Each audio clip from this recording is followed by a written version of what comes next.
त्याचे काही विश्लेषण अपन महाराष्ट्र में राजू जी रिजल्ट अच्छा क्यों आया, तो उसका विश्लेषण अगर अपन करेंगे तो उसमें ये जमीन पे जाके लोगों ने जिस तरह से सेल के माध्यम से काम किया है, सिविल सोसाइटियों ने काम किया है, उसका असर है कि महाराष्ट्र में सबसे ज्यादा अपने को सीटें इंडिया आघाड़ी को मिली।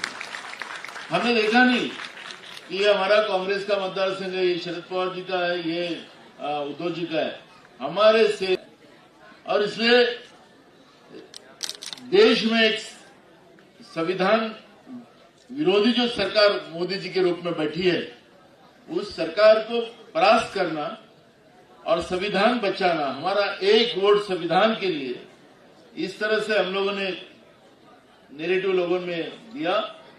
और महाराष्ट्र की भूमि ये शाहू फुले अम्बेडकर विचार की भूमि है और महाराष्ट्र की जनता ने उस बात को एक्सेप्ट किया और इसलिए सबसे ज्यादा सीटें महाराष्ट्र में जो मिली है, तो उनमें इनके ये जो आज आए तो ये मुखिया ही आए, यहाँ पर नीचे का टीम और बहुत है, यानी इनकी जो 44 लोगों का 44 एनजीओ की हमने लिस्ट बनाई, तो हम लोग 4 से 5 लाख हमारी टीम नीचे में, उतनी तादाद में संख्या है। तो सिर्फ पदाधिकारी की 4 से 5 लाख की टीम है, लेकिन यहाँ पर अपन सब मुखिया हमने यहाँ पे बुलाया है और मुझे लगता है कि ये जीत का सेहरा नाना पटोले को नहीं, जीत का सेहरा इनको जाता है। मैं कल देश में हाथरस में एक घटना हुई, वो घटना तो जितने लोग उसमें मृत्युमुखी हुए उनको मैं श्रद्धांजलि देता हूं, लेकिन देश के प्रधानमंत्री को जब पार्लियामेंट में वो भाषण दे रहे थे तब उनको पता चला कि हाथरस में ऐसी घटना हुई है, लोग वहां पे स्टैम्पिंग से मर गए, लेकिन प्रधानमंत्री जी उसके बारे में बोलने को भी तैयार नहीं। हाथरस का मुद्दा उन्होंने निकाला, भाषण उनका खत्म हुआ 2.5 घंटे का, और उसमें निकाला और उसके बाद में कहा अंत में उनने कि आज मुझे बहुत मजा आया, आनंद आया। अब किस बात का आनंद आया वो पता नहीं चला, लेकिन देश की जनता में अगर कोई घटना होती है, दुर्घटना होती है, तो देश के मुखिया ने किस तरह से सोच रखना चाहिए, वो सोच कल अपने प्रधानमंत्री के रूप में नरेंद्र मोदी जी को देखा है कि उनको कौन मर रहा है कौन बच रहा है उससे लेना देना नहीं। मैं और मेरा स्टाइल, वो तो भगवान, राहुल जी ने बोला ही कि भगवान है, वो खुद बोलते हैं। तो ये स्थिति अब देश की है और इसलिए हम लोगों को और सतर्क रहना पड़ेगा। हमारी लड़ाई खत्म नहीं हुई है, जब तक देश के प्रधानमंत्री राहुल गांधी जी हम नहीं बनाते तब तक हमारी लड़ाई खत्म नहीं होगी।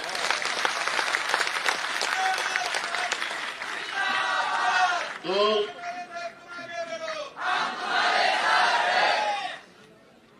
हम लोग इस कार्यक्रम में आज उपस्थित हुए हमारे SC, ST, NT, VJNT, OBC cell का जिनको मुखिया बनाया है वो हमारे AICC के सदस्य के राजू जी, हमारे SC सेल के राष्ट्रीय अध्यक्ष हमारे मित्र राजेश रिलोटिया जी यहाँ उपस्थित हुए। मेरी बहन ये भी अब ये सिविल सोसाइटी में थी, अब कांग्रेस पार्टी की पदाधिकारी भी है, उनको एनजीओ भी पता है, अपने सेल्स में भी काम पता है, तो वो भी आज यहाँ पर ये सब चीजें समझने के लिए आई है। वो हमारी बहन प्रतिभाताई सिंधे, हमारे सभी, अब सबके नाम लूंगा, सभी प्रदेश अध्यक्ष के तो समय चलेगा, और मेरे सभी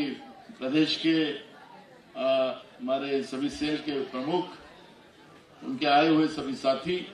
मैं हिंदी में इसलिए भाषण करूंगा कि हमारे जो नेतृत्व दिल्ली से आया है उनको समझे, इसलिए मैं हिंदी में भाषण कर रहा हूं। नहीं तो आपण म्हणाल की आता नाना भाऊ पहले दिल्लीला चालले की काय, असं नको म्हणाल। तो हमारे सभी साथी, विशेष करके मैं प्रज्ञाताई वाघमारे को उनका अभिनंदन करूंगा कि उन्होंने ये जवाबदारी ली, क्योंकि जब मैं प्रदेश अध्यक्ष बना तो पेरेंट कांग्रेस, फ्रंटल कांग्रेस और ये सब कांग्रेस को ही टीम संभालते संभालते ही वो समझ आ रहा था। वहां पे प्रदेश में कोई जवाबदारी ले उसकी कोशिश हम किए, लेकिन जिस तरह से रिजल्ट हमें चाहिए था वो रिजल्ट नहीं मिल रहा था। प्रज्ञाताई ने खुद आगे आकर इस जवाबदारी को संभाला और आज हमारा छोटा सा सेल, जो छोटा सा हमने पेड़ लगाया था, आज बड़ा वटवृक्ष बना, उसको फल लगने शुरू हुए और उसको नजर लगाने का भी काम शुरू हुआ है। तो हम काजल लगाने के लिए आज आपको बुलाया है। तो हमने बड़े, प्रज्ञाताई और आप सब लोगों ने बड़े मेहनत से अपना घर-द्वार छोड़कर जिस तरह से काम किया है, इसलिए मैं प्रज्ञाताई और पुनः आप सब लोगों को धन्यवाद देता हूं। और मौर्य जी तो है ही आपके साथ। तो हमारे सामने अब विधानसभा का चुनाव, और विधानसभा का चुनाव हमारे लिए सबसे बड़ा महत्व का है। राहुल जी ने जो नारा दिया था कि जाति निहाय जनगणना, जिसको सेंसस हम अंग्रेजी में बोलते हैं, अगर अपनी सरकार केंद्र में आती तो आज देश में सेंसस शुरू हो जाता। सेंसस आर्थिक, सामाजिक और एजुकेशनल, ये जनगणना में उसकी महत्वपूर्ण भूमिका होती है। 2011 में डॉक्टर मनमोहन सिंह साहब के सरकार में जो जनगणना की थी, उसका रिपोर्ट नरेंद्र मोदी जी सरकार ने उसको पार्लियामेंट में लाया नहीं, वो रिपोर्ट भी गायब हो गया। 2021 में हमारे देश में सेंसस होना चाहिए था, हर 10 साल में सेंसस होता है। तो नरेंद्र मोदी जी ने कोरोना का बहाना बनाकर सेंसस किया नहीं। जब महिला आरक्षण बिल विधानसभा और लोकसभा में जो सोनिया गांधी जी ने लाई थी डॉक्टर मनमोहन सिंह साहब के समय में, वही बिल बीजेपी ने लाया और बीजेपी ने लाकर महिला आरक्षण का बिल विधानसभा और लोकसभा का पारित किया। कांग्रेस ने उसको सपोर्ट किया, लेकिन राहुल जी ने उसमें सवाल पूछा था कि ये कौन से सेंसस के आधार पर आप आरक्षण देना चाहोगे। तो मोदी जी ने कहा था कि हम 2029 के बाद सेंसस देश में करेंगे। इसका मतलब है कि अगर 2029 के बाद अगर सेंसस होता है तो ठीक है, ये महिला आरक्षण का तो 2029 के बाद रिजर्वेशन महिला विधानसभा और लोकसभा का आएगा, लेकिन बाबा साहब अम्बेडकर ने हमें जो संविधान दिया है उसमें प्रश्न खड़ा होता है। नीतीश कुमार जी ने बिहार में सेंसस किया, लेकिन माननीय हाईकोर्ट ने, पटना हाईकोर्ट ने उसको क्रैश कर दिया, स्टे दे दिया।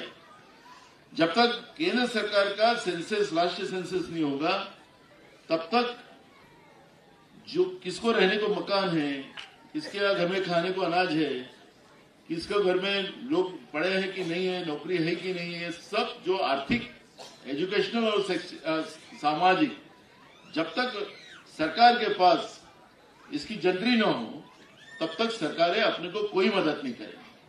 आज गांवों में हम देखते हैं कि गरीब लोगों को भी रहने को मकान नहीं है, खाने को अनाज नहीं है। हम लोग नंदुरबार गए थे, मैंने ऐसी भाषण में कहा कि ये जो नरेंद्र मोदी जी कहते हैं कि हम मुफ्त में चावल दे रहे हैं, तो मैंने स्वाभाविक कहा कि हमारी ताई भी थी उसमें, प्रतिभा ताई थी, तो मैंने कहा चीन से प्लास्टिक का चावल आ रहा है और वो चावल में मिलाया जाता है। तो वहां की एक आदिवासी महिला उठी और वो महिला ने, देखो मेरे यहाँ पर मैं जो अनाज मिलता है मुझे फ्री में, चावल और गेहूं, तो उसने प्लास्टिक का चावल वहां पे लाके दिखाया नंदुरबार। मैं आरोप नहीं कर रहा था, वास्तविकता वहां पे वो आदिवासी महिला ने लेके आई थी।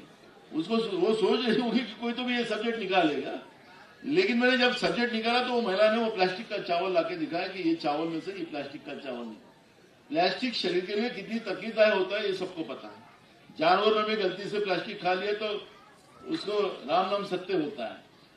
अब इंसान को, गरीब इंसान को मुफ्त में अगर चावल सरकार देती है तो उसमें प्लास्टिक का चावल मिला के देती। तो इस तरह से इस देश की जनता से वोट तो लेना धर्म के आधार पर, वो चाहते कि पैसे से हम लोग खरीद लेंगे, लेकिन लोगों को जीने की व्यवस्था बनाने का सरकार की जवाबदारी बनती है। लेकिन नरेंद्र मोदी की सरकार दिखावे के लिए लोकतांत्रिक व्यवस्था में काम करती, यही अपने को सामने है। हमारा तुम्हारा इस देश के हमारी तुम्हारी कोई भागीदारी नहीं, ये नरेंद्र मोदी जी और बीजेपी का कहना है। और इसलिए वो उनके पावर में आने के बाद बार बार इस देश के लोगों को बर्बाद करने का प्लान वो बनाते हैं। हम नहीं कहते कि कोरोना के समय में दुनिया में सब तरफ कोरोना आया था, लेकिन जो वैक्सीनेशन लगाया गया था वो वैक्सीनेशन ही प्रॉब्लमेटिक हो गया। और मैं नहीं बोल रहा हूं कि अब डॉक्टर्स बोलने लगे, साइंटिस्ट बोलने लगे। माननीय सुप्रीम कोर्ट ने जब सरकार से पूछा, जब सरकार, केंद्र सरकार ने नोटिस दिया मोदी सरकार को कि भाई ये वैक्सीनेशन से हार्ट अटैक आ रहा है, ब्रेन स्ट्रोक हो रहा है, बीमारियां बढ़ गई, तो नरेंद्र मोदी की सरकार ने एफिडेविट करके बताया कि भाई हमारा कोई लेना देना नहीं, वो कंपनी का लेना देना। अब वो कंपनी जो है पुना वाला, जो भी वैक्सीनेशन दिया, अब सरकार ने खुद, फोटो किसका है उस पे? हाँ, फोटो उसका और जवाबदारी उनकी। दुनिया भर में कोरोना का जो आया वैक्सीनेशन उस देश ने अपने हिसाब से दिया, लोगों को जीने के लिए दिया या मारने के लिए दिया। तो ऐसे कई सवाल पैदा होते हैं और इसलिए देश का संविधान और देश की जनता को बचाने का काम हमको कांग्रेस के कार्यकर्ता करके हमको करना है। हमें क्या मिल रहा है, नहीं मिल रहा है, ये बात आज का नहीं है। जब हम केंद्र और राज्य में कांग्रेस और हमारा अलायंस जब पावर में आएगा, तो जो तकलीफें आज बीजेपी की सरकार ने जो गरीब लोगों के साथ उनके बर्बादी की व्यवस्था बनाई, पढ़े हुए बच्चे बच्चियों को उनको हमेशा के लिए बेरोजगार बनाने का पाप किया है। कल विधानसभा में राज्य के उप मुख्यमंत्री बताए 1 लाख लोगों को हमने नौकरियां दी। झूठ आंकड़े, फेक नैरेटिव बार बार लोगों के बीच में डालना। महाराष्ट्र आज की तारीख में कि राजू साहब, राजेश जी, ये सबसे ज्यादा बेरोजगारी अगर कोई राज्य में है तो महाराष्ट्र में। हम एक तरफ बोलते कि प्रगत राज्य हमारा है, सबसे हम डेवलप्ड स्टेट हमारा है, लेकिन आज वो स्थिति नहीं है। हमारे यहाँ पे गुजरात से ड्रग्स लाया जाता है, हमारे सभी स्कूल में पढ़ने वाले बच्चों को, कॉलेज में पढ़ने वाले बच्चों को वो ड्रग्स खिलाया जा रहा है। हमारा स्टेट अब ड्रग का, मुझे आप लोग बोलते कि बहुत तुम दिन रात काम कर रहे हो, तो मुझे कल खुर्ची मिलने वाली उसके लिए मैं नहीं काम कर रहा। मैं मेरे राज्य को, जो यशवंतराव चौहान साहब ने अपने राज्य की जो मंगल कलश अपने राज्य को दिया था, इस राज्य की प्रगति का जो आलेख ऊपर लेके गए थे, वही आलेख अपने को महाराष्ट्र का रखना है और महाराष्ट्र सबसे प्रगत राज्य हो, ये सपना हमारा है। उसके लिए कांग्रेस कार्यकर्ता करके हम सब लोग काम करें और मुझे विश्वास है कि हम सब लोग मिलकर, क्योंकि मैंने देखा पार्लियामेंट के इलेक्शन में आपसे गरीब लोग, जैसे मैंने कहा कि वो जो हमारा पवार, वो कौन सी अपना संतोष पवार, वो लोग अपने को चौक चौक में वो खिलौने वगैरह बेच के पैसे लेते ना, वो लोग हैं। आज वो लोग एक कार्यक्रम के लिए यही लोग लाइन में रहकर ये वोट करते हैं और ये लोग हमने उनको जोड़ा। तो मेरा ये कहना है कि हमारी लड़ाई हमारी गरीबी की है, हमारा संघर्ष हमारे राज्य को सबसे आगे लाने का हमारा संघर्ष, और उसके लिए हमारी ये लड़ाई है। मैं आपके बारे में यहाँ पे बहुत सारा बोल सकता हूँ, लेकिन समय कम है, मेरे को असेंबली में भी जाना है, विधानसभा का अधिवेशन चल रहा है। तो मैं आप लोगों को यही कहना चाहता हूँ, हम सब लोग मिलकर, और हमारी लड़ाई हमारे खुद के लिए नहीं है। जैसे अभी हमारे अपंग सेल के हमारे साथी ने कि छोटा सा एक वीडियो भी आपने देखा, वो मेहनत कर अपना परिवार और वो खुद जिंदगी जी रहे हैं। तो ऐसे कई लोग हैं जो शोषित पीड़ित लोग हैं, जिसके लिए बाबा साहब अम्बेडकर, महात्मा ज्योतिबा फुले, सावित्रीबाई फुले, शव महाराज, इन लोगों ने काम किया है। और उन लोगों का मुख्य प्रभाव में लाने कि हम जिस राज्य में काम कर रहे हैं, कांग्रेस का कार्यकर्ता करके काम कर रहे हैं, उस राज्य में शव फुले अम्बेडकर विचारधारा को सबसे बड़ी ताकत है। और वही कांग्रेस की विचारधारा, और मुझे लगता है कि हम सब तकदीर वाले हैं कि हम उन लोगों का जो सपना था, उन लोगों ने जो राह हमारे लिए बना के दी थी, उसी राह को हम लोग आगे बढ़ाने का काम हम सब लोग कर रहे हैं। और मैं किसी के जैसे अच्छे दिन आएंगे वगैरह नहीं बोलूंगा, लेकिन हम जिस उद्देश्य से हम निकले हैं, वो उद्देश्य हमारा प्रामाणिक है। और इसलिए अच्छे नहीं सच्चे दिन हम लाएंगे, जिसे हम संविधान को संभालेंगे, जिसे हम हमारी गरीब लोगों को मुख्य धारा में लाने का जो सपना हमारे विचारधारा है, उसको हम पूरा करेंगे। हमारे राज्य को बेरोजगारों का महाराष्ट्र बोला जा रहा है, वो हमारे लिए कलंक है। हमारे राज्य के युवाओं को, युवतियों को दोनों हाथ को काम मिले, ये हमारी जवाबदारी रहेगी।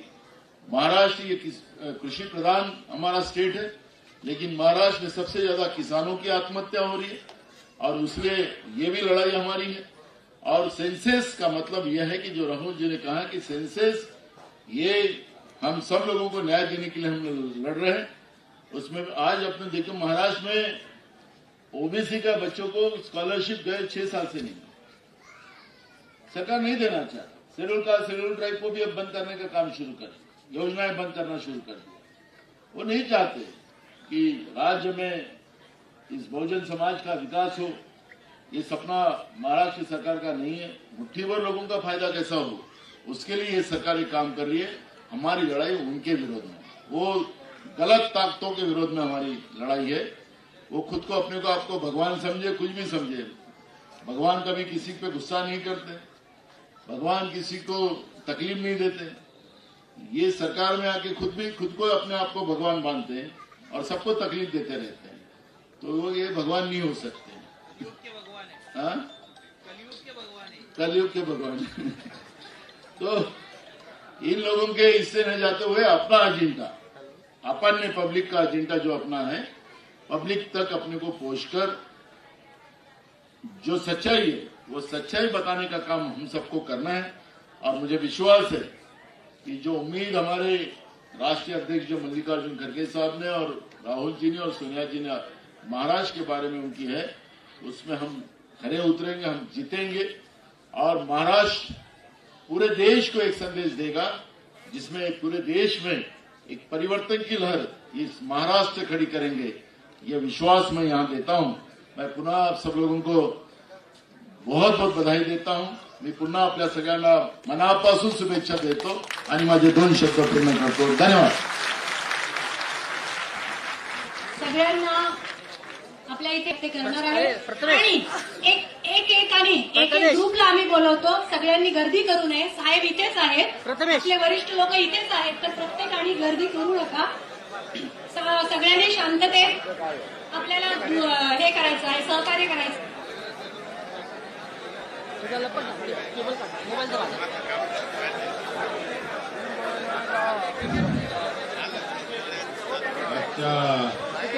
या काँग्रेस प्रदेश काँग्रेस कमिटीच्या कार्यक्रमाला आणि आमच्या सेल आणि विभागातर्फे जो कार्यक्रम आयोजित केला होता,